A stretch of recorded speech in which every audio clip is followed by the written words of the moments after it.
For those of you who haven't watched part one of my I Want Superheroes in My Politics, well, first go see that video. It's one of my best. And in it, I explain in depth the distinction between superheroes and politics and superheroes.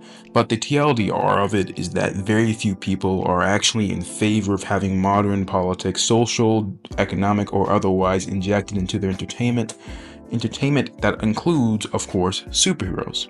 But, however, superheroes, especially the powerful ones, are almost inherently political because all governments and governance is based upon power.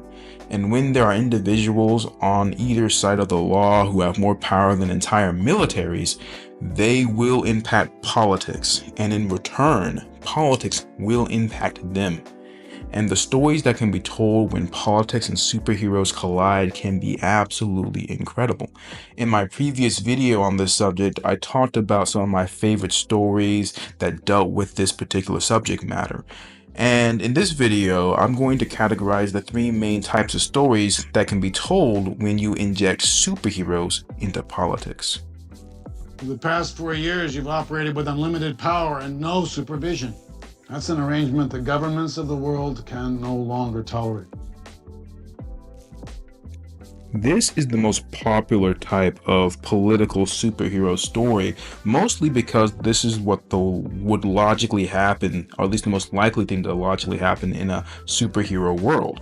It makes sense that governments, whether they be local, national, or even international, would attempt to regulate, control, and even at times outright ban superpowered individuals, usually under the reasoning of holding superheroes accountable for the collateral damage that they cause in their battles against evil.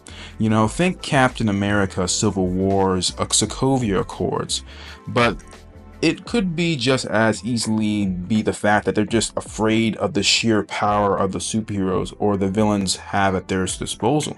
Think the Justice League Unlimited and their Season 1 conflict with the government organization known as Cadmus.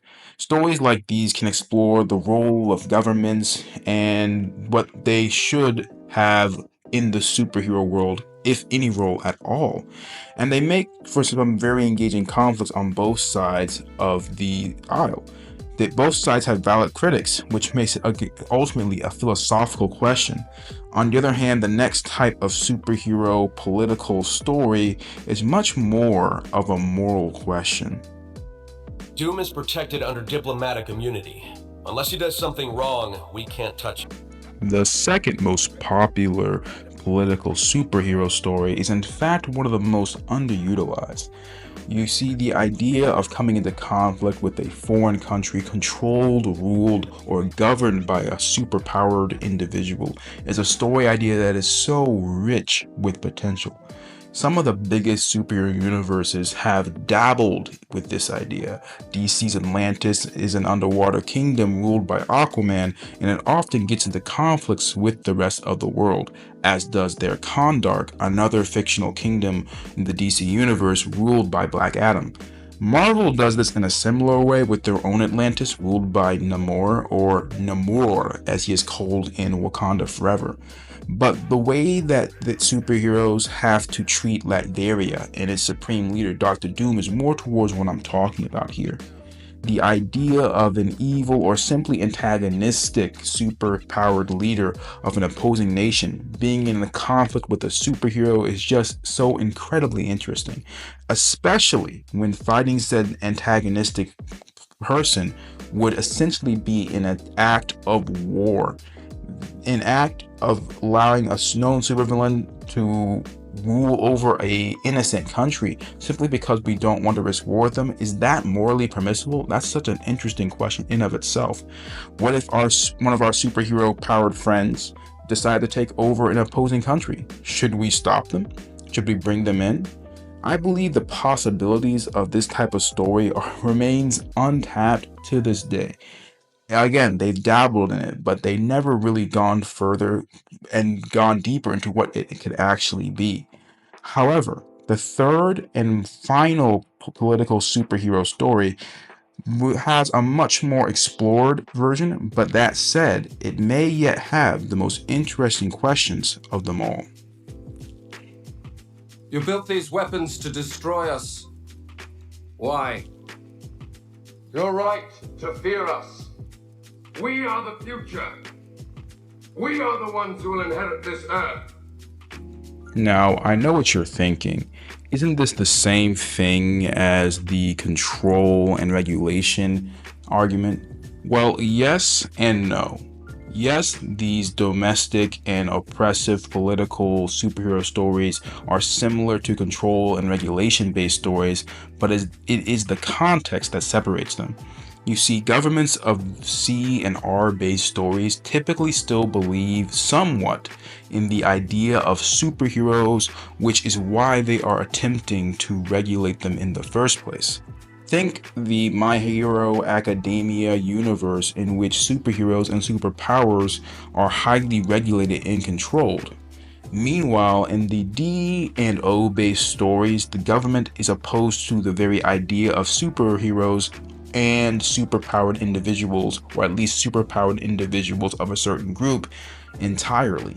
Think about how Marvel's mutants are treated within the various Marvel universe, or even the way that the Galactic Empire within Star Wars treats Force-sensitive individuals during their reign.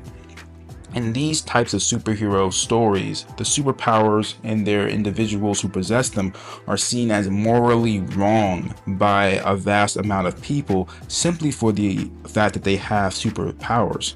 And as a result, the supervillains within these stories are more like Magneto from the X-Men, when they are viewed almost like civil rights leaders. But at the same time, there's still plenty of debate to be had here. After all, if you found out that a kid in the school that you go to, or perhaps if you're older, in the school that your kid went to, had the powers to blow up the entire school at a whim, or could control people's minds, or even had the power of X-ray vision, you would certainly have some misgivings about that. And that is really what makes these stories where superheroes and politics collide so interesting, because no matter what type of story is your personal favorite here, one underlying theme runs through all of them. Whether there are millions of superpowered individuals or merely a handful of solidly powerful ones in the world and the current way that society functions will have to be changed in some way, whether big or small. And seeing that change is interesting, and to see it done in unexpected ways is entertaining, which is why we watch in the first place. And really, that is what makes stories where superheroes and politics collide so interesting, because no matter what type of story is your personal favorite here, there is one underlying theme that runs through them all. Whether there are millions of superpowered individuals or merely a handful of really powerful ones in the world, the current way in which society functions will be changed in some way, whether big or small. And seeing that change that can be done in interesting and unexpected ways is pretty entertaining, which is why we watch in the first place. What's up, Tiger Pack? I hope you liked the last video. I've been thinking long and hard about what I want this channel to be about, and I think I finally found it. Now, this doesn't mean that videos about the Titans every now and then won't be made, especially during the football season, and the same goes for my Star Wars content as well, when I'm a bit more relaxed and go more off the cuff, use a bit more slang and so on and so forth. However, superheroes hold a special place in my heart, and I'll be focusing content on them in the future. As always, thank you for coming with me on my journey. Every one of you is greatly appreciated. And if you want to help grow the channel, give this video a like, comment down below, subscribe for more content, links for my Twitter and other socials in the bio, and I'll see you guys all in another video. Bye-bye.